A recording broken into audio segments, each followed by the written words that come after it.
Dan jangan kemana-mana pendengar, untuk Anda saat lagi akan hadir di ruang dengar Anda program Titian Ilahi. Ku tak mampu dan tak mampu lagi menahan gejolak ini. Semakin terasa cintaku kian menggebu,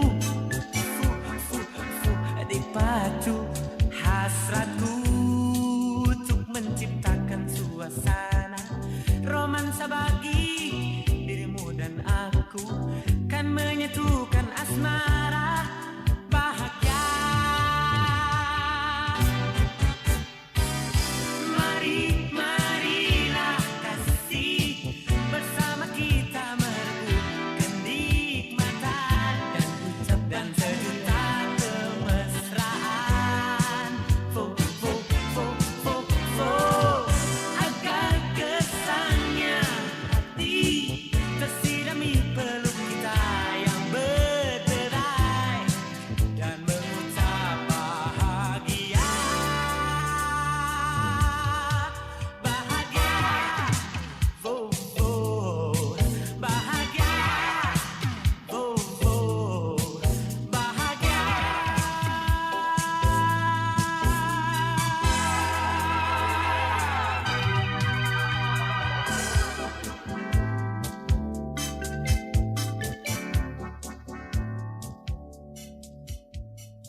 Assalamualaikum warahmatullahi wabarakatuh. Alhamdulillah, salawat dan salam kepada Rasulullah Muhammad SAW. Saudaraku, begitu Anda keluar rumah, bersentuhan dengan muamalah, bersentuhan dengan ruang-ruang publik, maka Anda wajib memegang hadis Nabi, la daror wala diror. Tidak boleh mencelakakan diri dan tidak boleh mencelakakan orang lain. Seiring dengan ini, Rasulullah SAW bersabda, tidak beriman seseorang kecuali mengharapkan kebaikan kepada orang lain sebagaimana dia mengharapkan kebaikan pada dirinya sendiri. Anda mau sehat, tentu Anda juga wajib menjaga kesehatan orang lain. Anda tidak mau sakit, maka Anda wajib untuk memelihara kesehatan orang lain. Saudara, mari satukan energi, satukan kekuatan untuk menghindari dan memberantas COVID. Indonesia pasti bisa. Dengan izin Allah, dengan ridha Allah, hakul yakin, Corona pasti bisa kita atasi di Indonesia. Saya Dasat Latif. Assalamualaikum warahmatullahi wabarakatuh. Adik-adik, jaga jarak ya. Normal ya. Sudah siap, Dek? Siap. Oke, sudah. Tunggu 30 menit ya, Dek. Saudara, vaksinasi pada anak usia 12 tahun hingga 17 Sudah makin divaksin, Nak. Gimana, Mi? Nggak sakit, Ji? Nggak mual, Ji, kita rasa. Baik-baik, Ji, Nak. Nggak demam, Ji. Ibu sudah bilang, tuh jangan Mi dulu vaksin. Biar Mi temanmu yang lain dulu yang divaksin. Nanti kenapa-kenapa, Nak. Tidak, Ji, Bu. Nggak apa-apa, Ji. Cuman sedetik, Ji, juga. Nggak sakit sama sekali. Alhamdulillah. Syukur Mi itu, Nak. Sedetik untuk generasi sehat.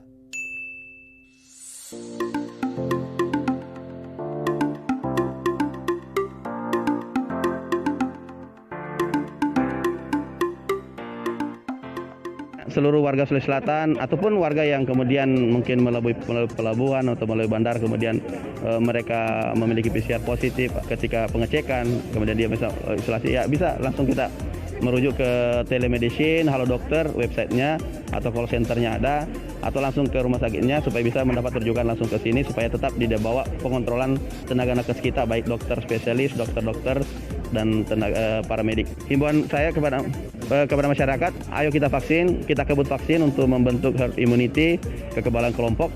Paling tidak dengan vaksin satu upaya untuk menghindari daripada segala sesuatu yang memungkinkan kita ketika COVID yang kita tidak doa-doakan, itu kita bisa lebih baik kondisi imun dan juga bisa lebih protek terhadap penyebaran ini dan untuk menekan angka penyebaran COVID-19 ya.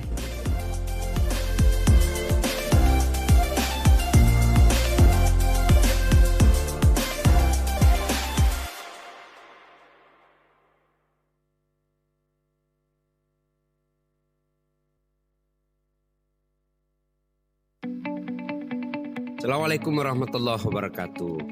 Saya Dasar Latif. Hidup ini tentu butuh hiburan dan berita yang baik. Bukan cuma sering tetapi juga mendidik. Berita-berita yang selalu aktual tapi juga memperhatikan kepentingan bangsa. Banyak berita, tapi RRI adalah pilihan yang tepat. Saya mengajak kepada kita untuk selalu stay tune di RRI. Assalamualaikum warahmatullahi wabarakatuh.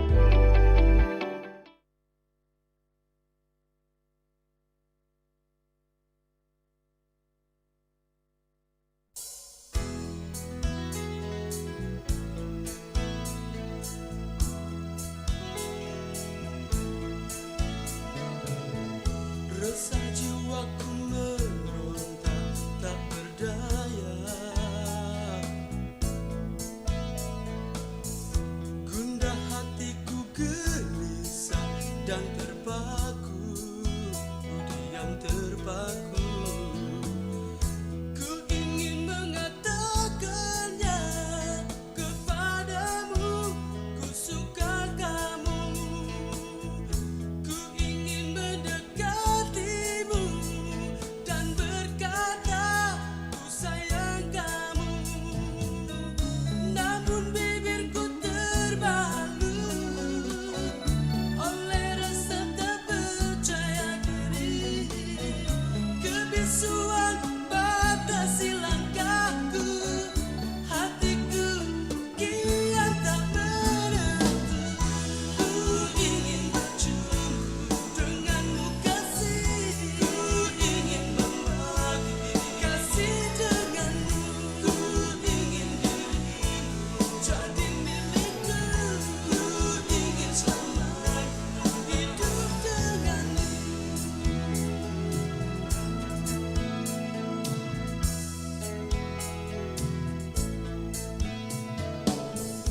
Haruskah ku menunggu darimu,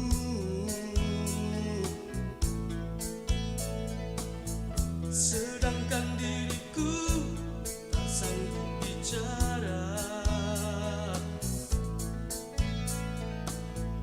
Ku ingin mengatakannya kepadamu, ku suka kamu.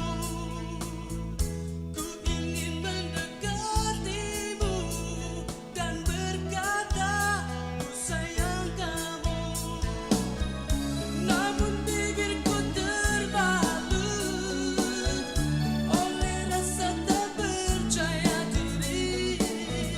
Kebisuan batasi langkahku, hatiku kian tak menentu. Ku ingin berjumpa denganmu kasih, ku ingin berbagi kasih denganmu. Ku ingin dirimu jadi milikku, ku ingin selamat hidup denganmu.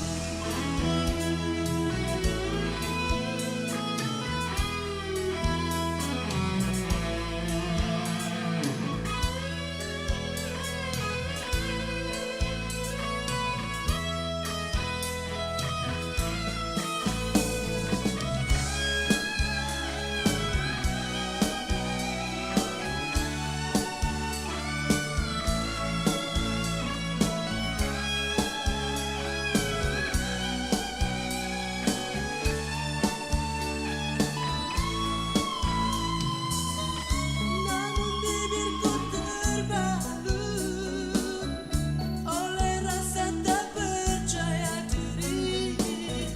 Kebisuan batasi langkahku, hatiku kian tak menentu. Ku ingin berjumpa denganmu kasih, ku ingin berbagi kasih denganmu. Ku ingin dirimu jadi milikku, ku ingin selamat hidup denganmu. Ku ingin berjumpa denganmu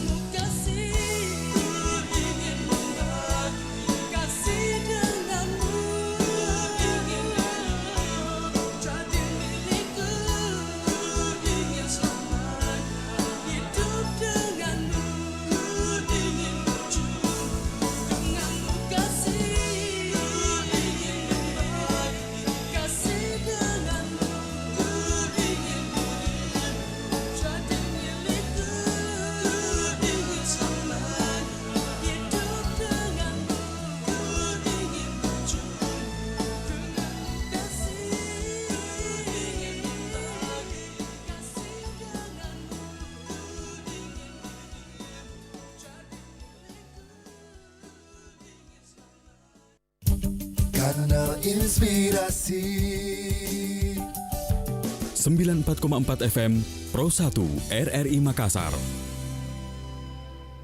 Assalamualaikum warahmatullahi wabarakatuh. Selamat malam, selamat sore pendengar ya. Mohon maaf ini kaum muslimin dan muslimat dimanapun berada, pencinta acara Titian Ilahi. Alhamdulillah kita dipertemukan kembali dalam program Titian Ilahi untuk edisi hari ini di episode ke-1036, edisi Jumat 30 Juli 2021 ini bersama saya Arfan Yusri, dan tentunya kita akan hadir dengan topik yang menarik, yaitu kontroversi corona dari sudut syariah.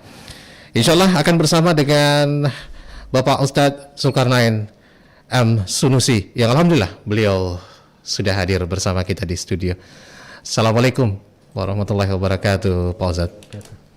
Apa kabar ini Pak Ustadz? Alhamdulillah. Alhamdulillah. Baik, kita tahan dulu Pak Ustadz. Tapi seperti biasa, pendengar Titian Ilahi dimanapun berada, sebelum kita awali perbincangan kita di program ini, tentunya kita akan buka dulu dengan mendengarkan pembacaan ayat suci Al-Quran yang akan dihantarkan oleh Ustadz Yunjung Jamaluddin yang akan membacakan surah Al-Baqarah ayat 177 di ruang dengar Anda. Assalamualaikum warahmatullahi wabarakatuh. Waalaikumsalam. أعوذ بالله من الشيطان الرجيم بسم الله الرحمن الرحيم ليس البر أن تولوا وجوهكم قبل المشرق والمغرب ولكن البر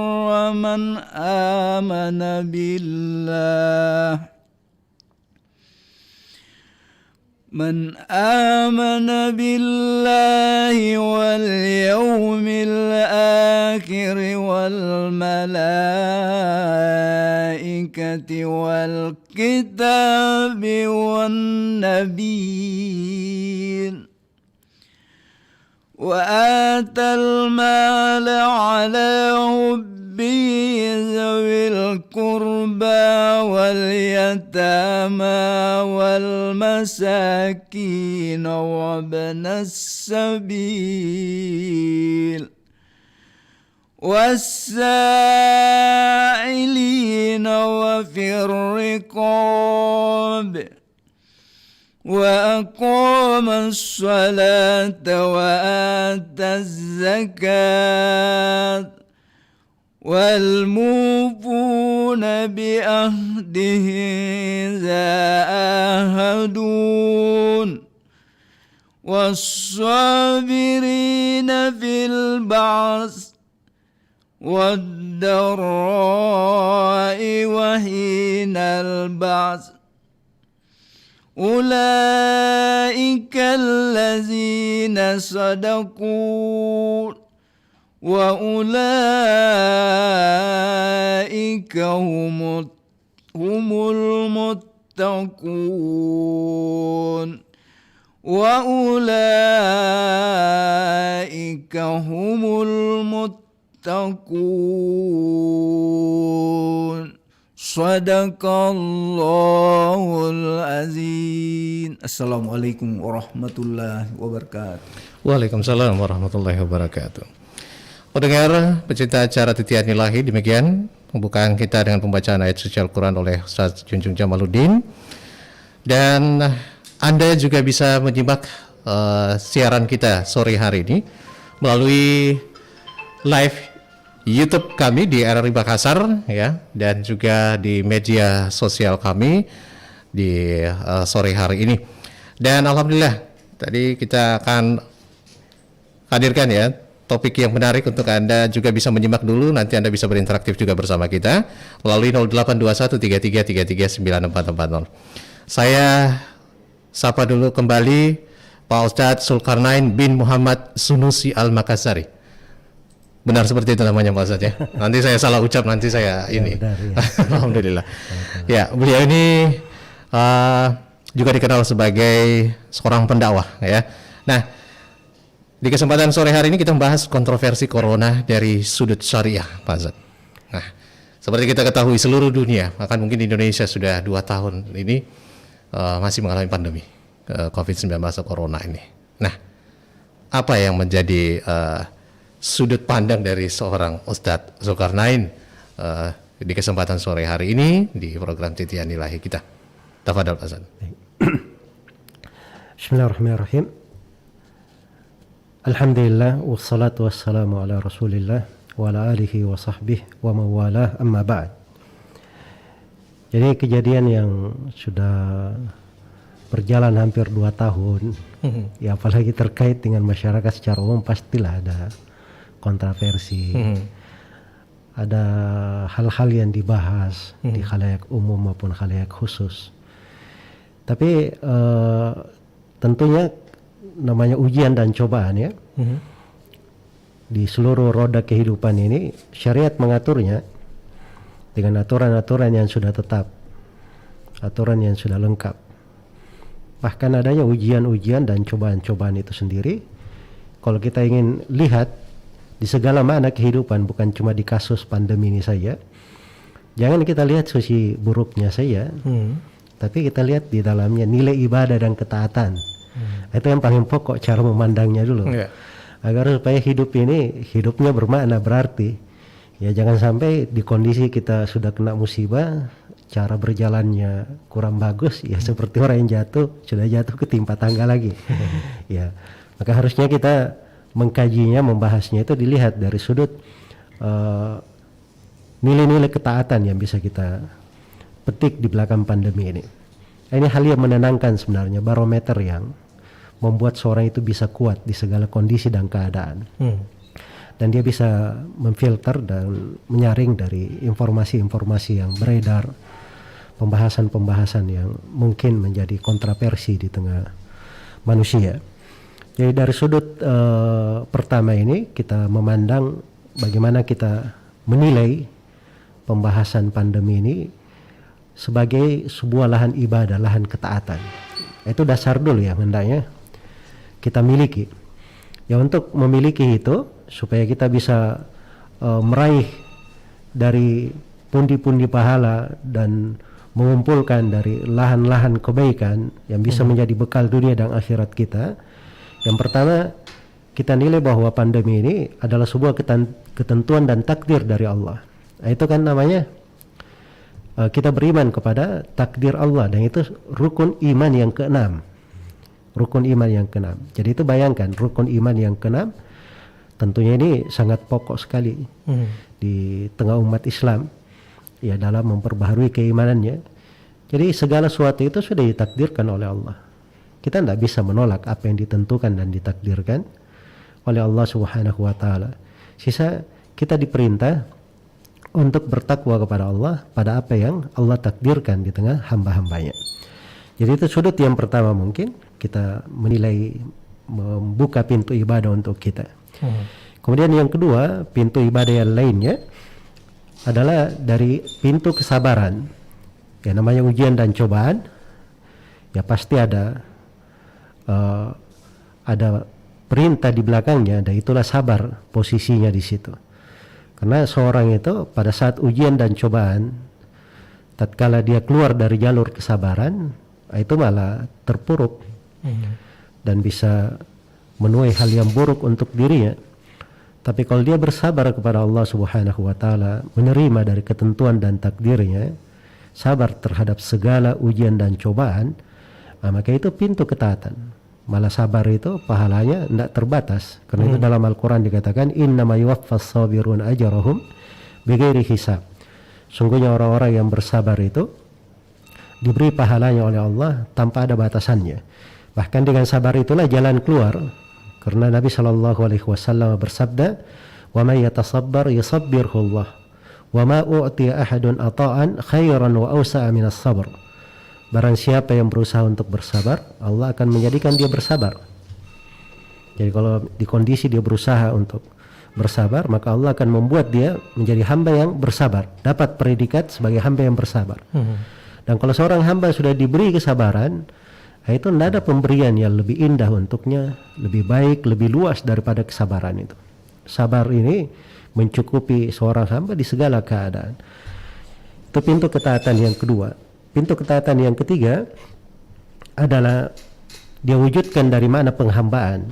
Sebab kita ini memang dicipta oleh Allah Subhanahu wa taala untuk menjadi hamba dan beribadah kepadanya, sebagaimana firman Allah, "Wa ma khalaqatul jinna wal insa illa liya'budun." Tidaklah aku menciptakan jin dan manusia kecuali untuk beribadah kepadaku, menghamba kepada Allah. Iya.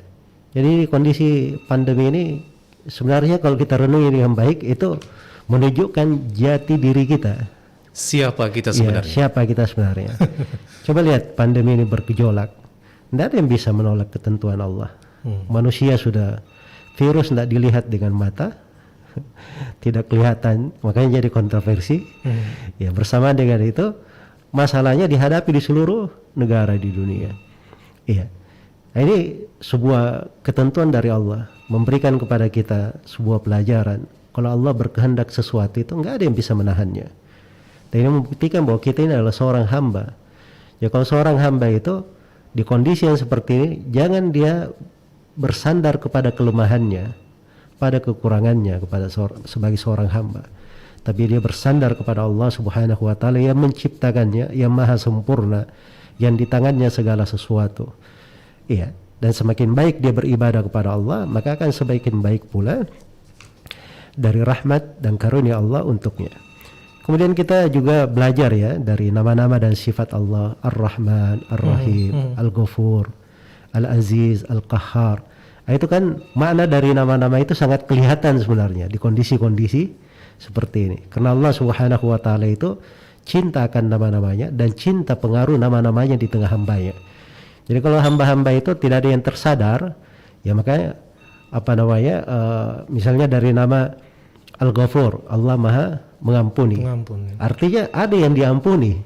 Makanya dari manusia itu pasti ada yang jatuh di dalam dosa, kemudian dia bertobat. Itu sudah ketentuan di tengah penciptaan Allah Subhanahu wa taala. Sama ketika Allah mengatakan bahwa dirinya Al-Aziz, yang Maha Perkasa, segala ketentuannya tidak ada yang bisa menolak. Ini kelihatan dari pengaruh nama-nama Allah Subhanahu wa taala dan sifat-sifatnya. Dan itu adalah bagian dari mewujudkan penghambaan kepada Allah Subhanahu wa taala. Jadi kalau kita renungi secara mendalam itu banyak sekali dari nilai-nilai ibadah di situ. Bahkan itu adalah pokok penghambaan. Sebab disitulah tingkatan para nabi dan para rasul. Ya, makanya para nabi dan para rasul itu dikatakan bahwa mereka itu kalau ditimpa oleh ujian malah mereka bergembira. Sebagaimana kita bergembira kalau mendapat kelapangan. Kalau kita kan dapat kelapangan baru senyum-senyum. Tapi kalau para nabi dapat ujian dan cobaan, mereka bergembira dengan hal tersebut. Saking banyaknya pintu ketaatan di dalam hal itu. Demikian pula dari pintu ibadah ada namanya taubat dan istighfar. Karena dimaklumi bahwa dosa musibah itu tidak terlepas dari perbuatan tangan-tangan kita sendiri. Ada kekeliruan dan dosa-dosa yang perlu kita introspeksi. Demikian pula dari pintu ibadah adalah banyak berdoa kepada Allah. Ya, jangankan kita para nabi dan para rasul saya, orang-orang yang paling dekat kepada Allah, hamba yang paling didengarkan oleh Allah, bersama dengan itu di kondisi yang menimpa mereka juga berdoa kepada Allah. Nabi Ayub diuji dengan penyakit belasan tahun, beliau juga berdoa kepada Allah, Rabbi masyaniyad dur wa anta arhamur rahimin. Nabi Yunus alaihi salam di perut ikan diuji dengan musibah tersebut, beliau berdoa kepada Allah, panada fil dhulumati alla ilaha illa anta subhanaka inni kuntu minadh dhalimin. Itu dari doa mereka berdua dan doa para nabi yang lainnya diabadikan di surah Al-Anbiya, di surah para nabi disebut. Ya, sebagai satu lambang dari penghambaan kepada Allah Subhanahu wa taala. Demikian pula dari pintu ibadah adalah berbaik sangka kepada Allah. Nah, ini penting sekali. Sebab banyak orang di kondisi yang seperti ini malah berburuk sangka. Ya, benar. Ya. Jadi kalau ada apa-apa, pandangannya itu pandangan kayak putus asa. Wah, ini kalau sudah terjadi seperti ini, tidak akan selesai masalah corona ini. Mana pula ada wabah terjadi, tidak ada selesainya. Itu nggak ada di dalam sejarah. Betul, dia menyulitkan dalam beberapa tahun atau lebih daripada itu, tapi pasti akan terangkat, akan selesai. Dan itu sudah ketentuan Allah Subhanahu wa taala di tengah makhluknya dan sudah berjalan di dalam sejarah. Sisa kita berbaik sangka kepada Allah. Insya Allah wabah ini akan terangkat dalam waktu dekat. Amin, amin. Insya Allah akan terangkat sesegera mungkin. Dan kita juga berbaik sangka, oh ini kondisi yang seperti ini, gimana caranya kita bisa hidup? Pekerjaan kita tidak bisa, itu kan berjelek sangka namanya. Rezeki itu sudah ditanggung oleh Allah. Jadi di kondisi ada pandemi, ada rezeki yang sudah disiapkan untuk kita. Di kondisi tidak ada pandemi, ada rezeki yang sudah disiapkan untuk kita. Kalau rezeki kita tidak ada, artinya kita tidak bernafas lagi. Sebab orang yang tidak ada rezekinya itu artinya sudah tercatat akan meninggal, sudah terputus rezekinya. Ya rezeki itu selalu Allah tetapkan bagi orang yang hidup, itu tidak perlu dikhawatirkan. Jadi itu namanya bentuk berbaik sangka. Dan ini pembahasannya luas sekali ya, kalau masalah berbaik sangka. Dan yang lainnya dari pintu ibadah juga adalah berbuat baik kepada makhluk. Ya, di masa pandemi ini ya jadi kita jadi dengan melihatnya banyaknya kasus baru dan subhanallah angka kematian yang terus cukup meningkat. Tinggi, ya ini kan membuat kita sedih ya. Ya saya setiap kali dengar berita dan seterusnya sering berkaca-kaca untuk hal itu. Nah itu menunjukkan suatu hal yang baik dari hal ada rahmat di dalam hati. Kita menyayangi orang saudara-saudara kita, orang-orang yang tertimpa musibah. Rahmat ini ketika ada pada diri kita harapkan Allah merahmati kita juga dengan hal yang semisal dengannya. Maka ini dari mana-mana yang baik. Karena itu berbuat baik kepada makhluk juga. Jangan sampai di kondisi yang seperti ini banyak berita-berita miring, berita hoax misalnya, kita ikut menyebarkan juga. Itu bukan berbuat baik namanya. Baik, itu sudut yang pertama ya. Kita memandangnya dari sudut ibadah dan ketaatan. Baik, saya mungkin tahan dulu Pak Ustadz karena waktu kita yang terbatas. Waktunya kita berikan kesempatan juga nih kepada pendengar kita mungkin pengen banget untuk berinteraksi nih dengan Pak Ustadz terkait topik ini. Boleh nggak saya terima penelpon begitu ya Pak Ustadz ya? Baik, sudah ada tampaknya yang sudah bergabung. Halo, Assalamualaikum. Waalaikumsalam warahmatullahi wabarakatuh. Iya. Dengan siapa Pak, di mana? Dengan Pak Irsan di Polman. Di Polman? Oke, Pak Irsan di Polman. Silakan, kita bersama dengan Pak Ustadz Zulkarnain Muhammad Sunus ini. Terima kasih Bang Ustaz atas kesempatan diberikan kepada saya. Jadi adanya pandemi yang melanda di daerah kita khususnya di Indonesia, pemerintah menghimbau bahwa dikurangi ada kerumunan, ditiadakan salat berjamaah di masjid terutama salat Jumat. Ya. Jadi kalau kita tidak salat Jumat berarti kita salat zuhur di rumah. Jadi yang saya ingin tahu nih Pak Ustaz, ya, benar atau tidaknya Allahu alam, saya dengar pernah disampaikan oleh Pak Ustaz yang lain bahwa 3 kali berturut-turut tidak salat Jumat itu adalah tergolong daripada munafik. Ya. Jadi saya tidak tahu benar atau tidaknya Allahu alam Pak Ustaz. Terima kasih penjelasannya. Wassalamualaikum warahmatullahi wabarakatuh. Waalaikumsalam warahmatullahi wabarakatuh. Terima kasih pendengar kita jauh dari Polman ini Pak Ustadz. Ya, terkait di tengah pandemi ini salah satu dampaknya adalah ibadah kita ya. Baik, kita tahan satu penelpon lagi mungkin. Sembari nanti kita berikan kesempatan penjelasannya. Halo, Assalamualaikum. Waalaikumsalam. Iya, dengan siapa Pak? Dengan Abdullah Sewang di Makassar. Oke, Pak Abdullah Sewang, Makassar. Silakan. Iya, Pak Ustaz, tolong dijelaskan tentang masalah rezeki. Rezeki? Iya. Ya, kalau orang masih hidup saya tadi dengar bahwa dia itu masih mempunyai rezeki. Tapi kalau dia sudah mati itu sudah ditutup rezekinya. Ya, iya. Baik. Jadi mohon penjelasannya bagaimana itu tentang kehidupan soal rezeki. Baik. Terima kasih. Assalamualaikum warahmatullahi wabarakatuh. Baik, saya tahan dulu ya pendengar kita ini, kalau saya buka terus penerus ini makan banyak Pak. Kita ke Pak Irsan dulu nih Pak Ustadz di Polman. Benar nggak nih kalau di tengah aturan seperti ini 3 kali tidak sholat Jumat nih secara berjamaah, gimana nih aturannya menurut agama? Ya memang dasarnya kalau di dalam hadits ya disebutkan bahwa orang yang tidak sholat Jumat 3 kali itu bisa meninggalkan, ditutup hatinya, sudah dibukukan hatinya. Ada makna riwayat yang sahih dari Nabi SAW tentang hal itu. Tapi ini di kondisi orang yang meninggalkan Jumat tanpa udzur. Ya kalau pandemi itu kan udzur namanya. Ya udzur karena untuk menjaga keselamatan jiwa. Dan menjaga keselamatan jiwa itu bukan masalah sepele. Itu adalah pembahasan yang dijaga di seluruh agama, di seluruh kitab suci yang Allah pernah turunkan dari langit ke dunia, itu semuanya dijaga. Dan itu disebutkan oleh Imam Syatibi dari 5 masalah pokok yang dipelihara di seluruh agama yang pernah Allah turunkan. Salah satunya adalah penjagaan terhadap jiwa. Karena itu dalam Al-Quran dikatakan waman ahyaha faka'annama ahyan nasa jami'an. Siapa yang menjaga kehidupan satu jiwa, seakan-akan dia menghidupkan seluruh manusia. Makanya tidak boleh membahayakan jiwa. Rasulullah SAW bersabda la darar wa la dirar. Ya, tidak boleh ada bahaya dan tidak boleh ada pembahayaan. Jadi kalau masa hujan saja itu ada syariat dibahas di dalam seluruh buku fikih, ada di dalam buku hadits tentang syariat sholat di rumah kalau hujan.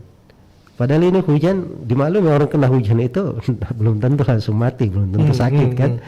Kenapa? Itu memberatkan, hal yang memberatkan. Jadi pada kondisi yang seperti itu diizinkan untuk sholat di rumah, malah si muadzin ada syariatnya untuk dia berkata shollu fi buyutikum, sholatlah kalian wahai kaum muslimin di rumah-rumah kalian. Itu boleh ditambah di dalam adzan, di akhir adzan atau setelah hayyalas shalah hayyalal setelah hayyalas shalah hayyalal falah, boleh dia tambah di situ shollu fi buyutikum, sholatlah di rumah-rumah kalian. Dan itu ada di dalam hadits riwayat Bukhari dan Muslim. Jadi kalau hujan saja itu diberi udzur untuk sholat di rumah. Bagaimana pula dengan sebuah wabah yang sudah terbukti orang yang bersentuhan bisa menyebabkan sakit, bisa menyebabkan kematian. Mungkin ada sebagian orang kena tidak kelihatan tanda, tapi ada orang lain dia punya penyakit bawaan, kena penyakit tersebut, itu sangat membahayakan sekali. Jadi itu hal-hal yang dipelihara. Pada saat Nabi SAW melihat sebagian sahabat yang makan bawang hadir ke masjid, bawang ini memberi pengaruh, mengganggu orang lain dari sudut baunya saja, tidak mengancam kematian. Bersamaan dengan itu Nabi perintah supaya sholat di rumah, di rumah. Jadi ini dalil-dalil syariat yang menunjukkan bahwa anjuran pemerintah agar supaya umat Islam itu beribadah di rumahnya, ya ini secara khusus ya, walaupun anjurannya umum untuk setiap warga negara, tapi bagi kita umat Islam untuk sholat dan beribadah di rumah itu anjuran pada tempatnya, sesuai dengan dalil-dalil syariat, sesuai dengan ketentuan agama, dan tidak perlu dirisaukan. Itu kan udzur. Seseorang itu kalau dia di kondisi udzur, dia punya niat yang baik mau ke masjid, tapi ada udzur, dia sudah ingin melakukan sesuatu tapi tidak bisa dia lakukan karena ada himbauan dari pemerintah, dia dapat pahala sempurna untuk hal itu. Karena itu kata Nabi SAW dalam hadits Abu Musa al-Asy'ari riwayat Al-Bukhari, innallaha idza maridal abdu aw safar kutiba ma kana ya'maluhu muqiman sahihan. Apabila seorang hamba itu sakit atau melakukan perjalanan, maka amalan yang biasa dia lakukan dalam keadaan dia tidak safar, dalam keadaan dia tidak sakit, itu terus tercatat untuknya.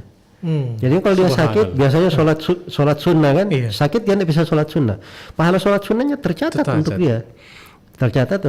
Karena mungkin di dalamnya ada niat maksudnya. Ya itulah tadi, sudah ada kebiasaan, sudah ada niat yang baik, sudah ada.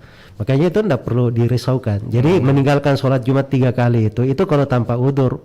Kalau dalam kondisi udzur yang seperti ini, seperti yang dikatakan oleh Bapak penanya tadi sudah benar. Kita di rumah sholat 4 rakaat karena kita bukan sholat Jumat. Itu berubah menjadi sholat duhur. Semoga Allah memberi taufik pada semuanya. 3 kali sholat ini adalah tadi pertanyaannya tidak ada udurnya ya. Baik. Kemudian Pak Abdullah Sewang di Makassar nih Pak Ustadz, tentang rezeki. Dia tertarik sama pembahasan tadi tentang rezeki ini. Jadi gimana nih katanya, menjelaskan sedikit lebih dalam lagi kepada Pak Abdullah Sewang ini. Jadi kalau kita membahas masalah rezeki itu kan luas sekali pembahasannya. Cuman mungkin yang saya ingin sampaikan secara ringkas di sini, bahwa ketika seorang dicipta oleh Allah Subhanahu wa taala dalam perut ibu di 3 bulan setelah dia berada di dalam perut ibu sebagai janin, maka Allah Subhanahu wa taala mengutus seorang malaikat untuk mencatat 4 hal. Salah satu yang dicatat, sudah dicatat rezekinya selama dia hidup.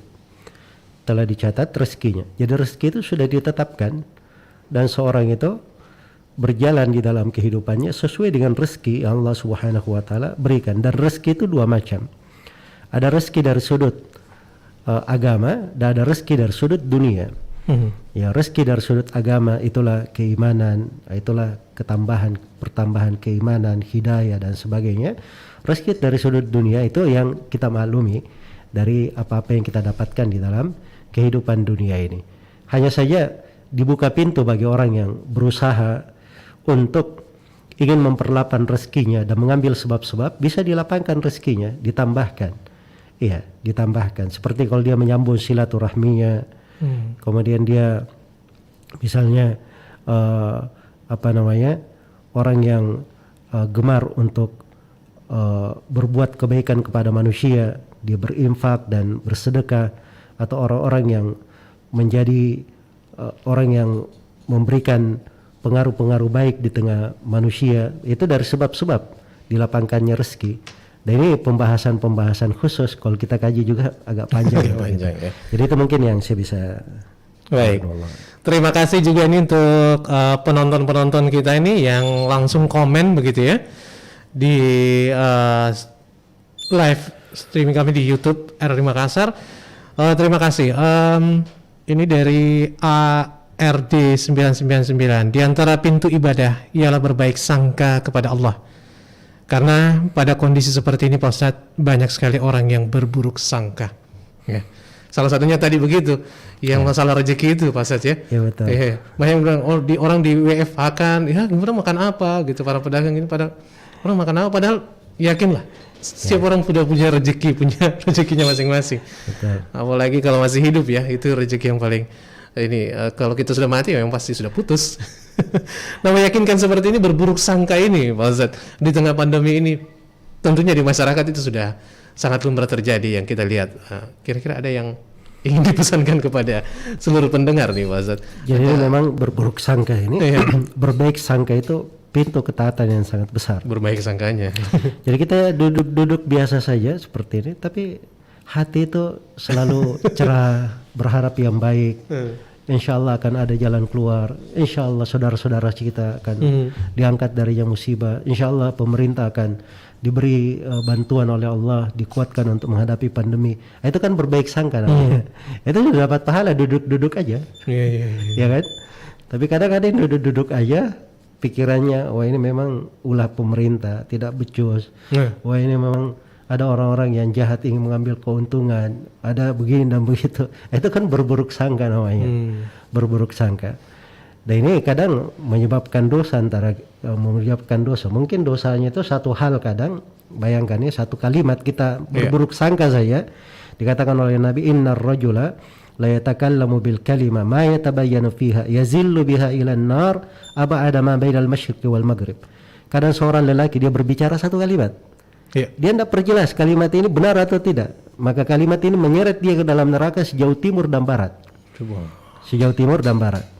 Jadi ini kadang kondisi berita-berita yang tersebarkan belum juga di cross check, bukan keahliannya di situ. Dia bukan dokter, bukan orang yang ahli. Ya tiba-tiba bisa menghukumi sesuatu, ikut mengambil andil di dalamnya. Ini kadang dari sebab-sebab yang menyebabkan kita bisa jatuh di dalam berburuk sangka itu.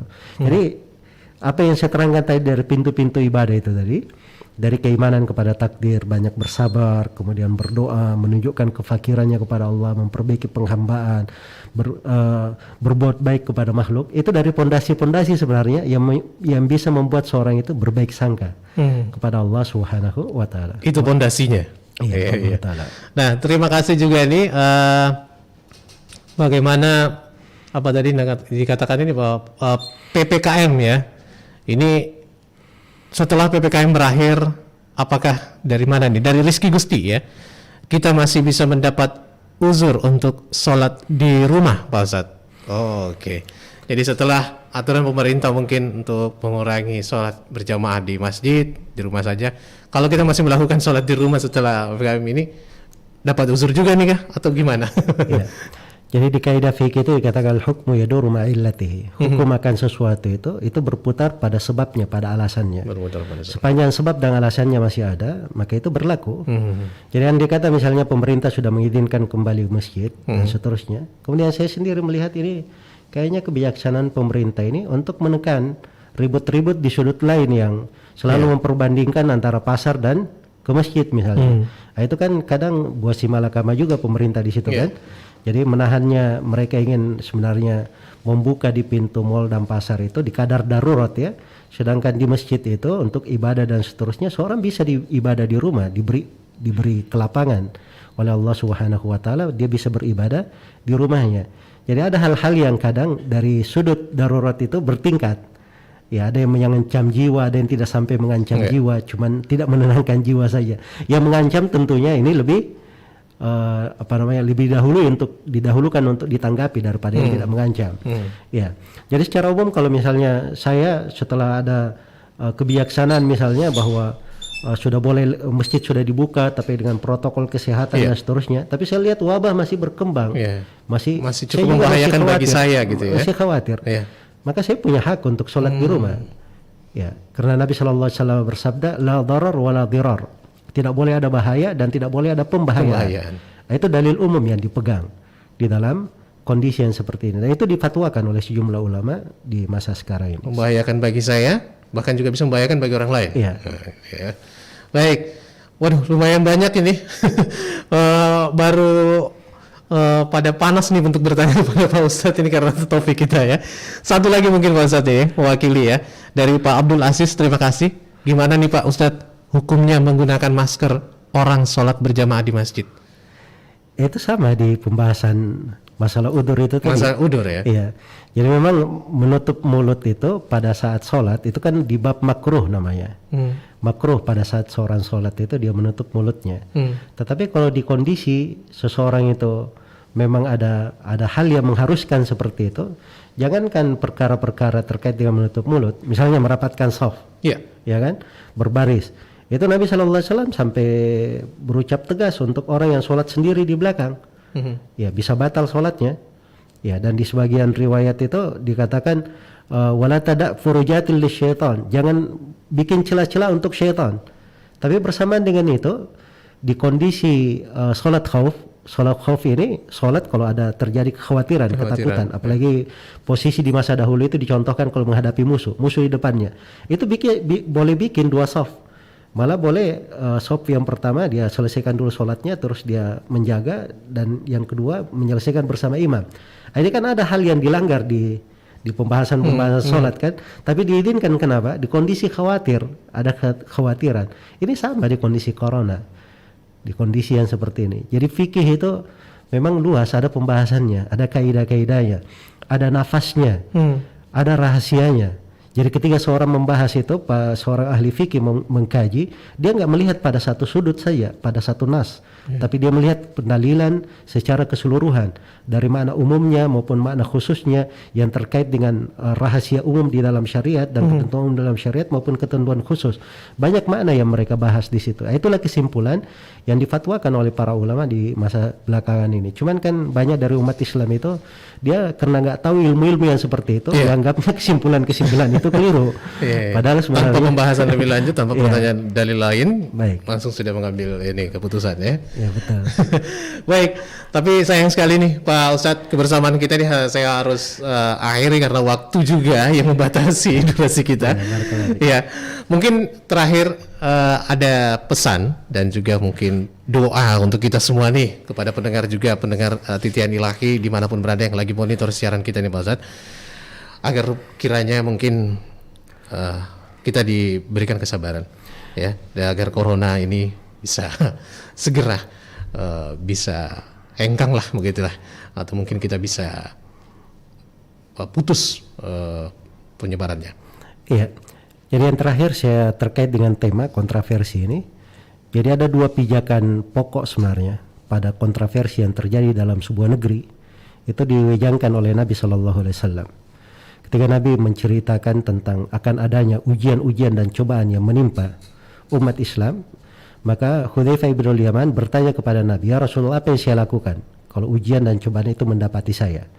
Kata Nabi SAW, "Talzam jama'atal muslimin wa imamahum." Kamu komitmen kebersamaan kaum muslimin dan kepala negara mereka. Nah, itu kaidah berpijak. Jadi kalau ada desas-desus kontroversi ini tidak usah pusing.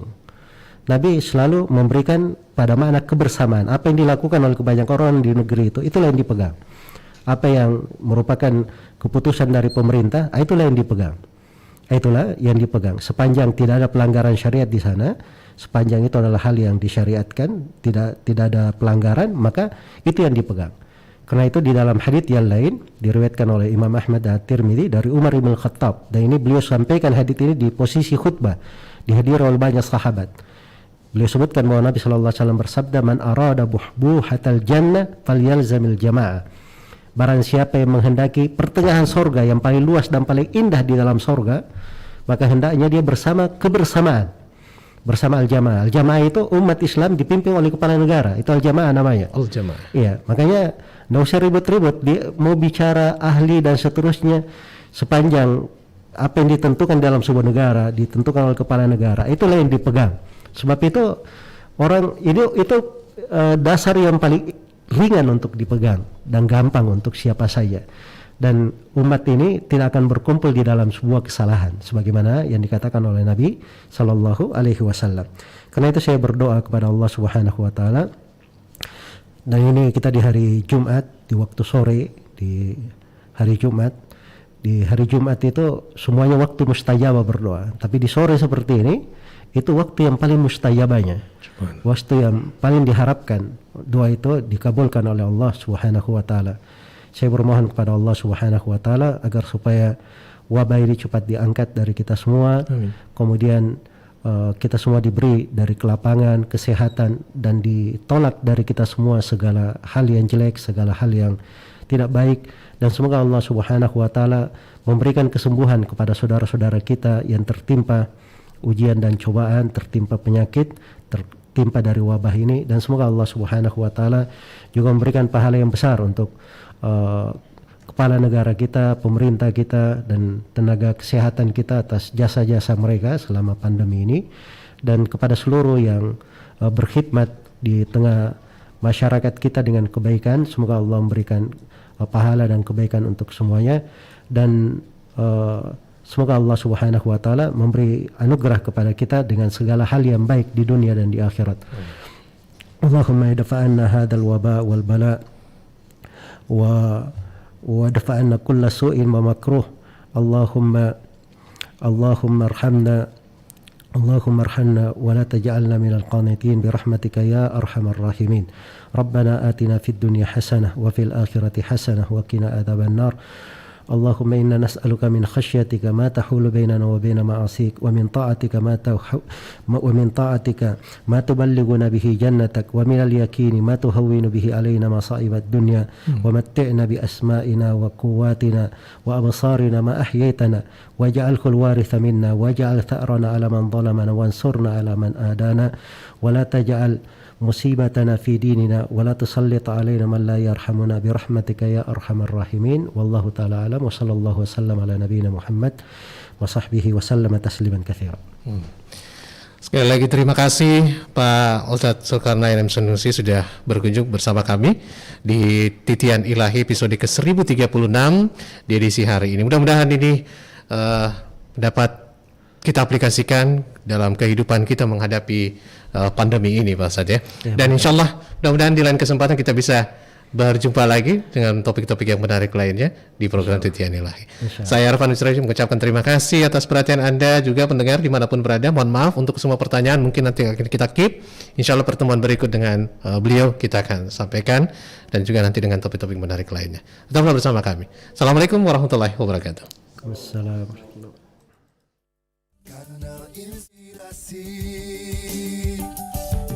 94,4 FM Pro 1 RRI Makassar.